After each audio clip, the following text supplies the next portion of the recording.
আমরা জনপ্রত্যাশা, জুলাইয়ের গণ অভ্যুত্থানে, ছাত্র গণ অভ্যুত্থানের আকাঙ্ক্ষা, এগুলোকে ধারণ করব।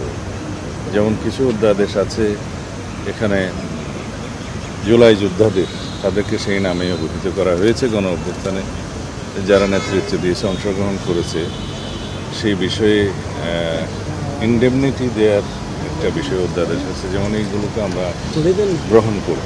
এছাড়া বিভিন্ন বিষয়ে আছে যেগুলো বিগত ফেসিবাদী সরকারের সময়ে বিভিন্ন প্রতিষ্ঠানের নামকরণ করা হয়েছিল, তাদের নেতাদের নামে, বিভিন্ন নামে, এগুলো বিলুপ্ত করা হয়েছে। এগুলো ইজিলি আমরা গ্রহণ করব। এছাড়া আরও অন্যান্য বিষয় আছে যেগুলোতে বিস্তারিত আলোচনা করে আমরা কোনটা কীভাবে গ্রহণ করা যায়, কোনটা সংশোধনী সহ গ্রহণ করা যায়, অথবা কোনটা আমরা হয়তো বিলম্বে আরও সংশোধনী আনতে হবে, সেটা ওভাবেই ফয়সলা করতে হবে, কারণ সময় সংক্ষিপ্ত। এটা 30 দিনের ভিতরে ফয়সলা করতে গেলে অলরেডি আমাদের অধিবেশন 12 তারিখ বসেছে, পরবর্তী অধিবেশন বসবে 29 তারিখ। এর মধ্যে প্রায় 15 দিনের মতো সময় আমরা অতিবাহিত করছি। বাকি 15 দিনের মধ্যে যা করা যায় সেইটুকু আমরা ব্যবস্থা করব।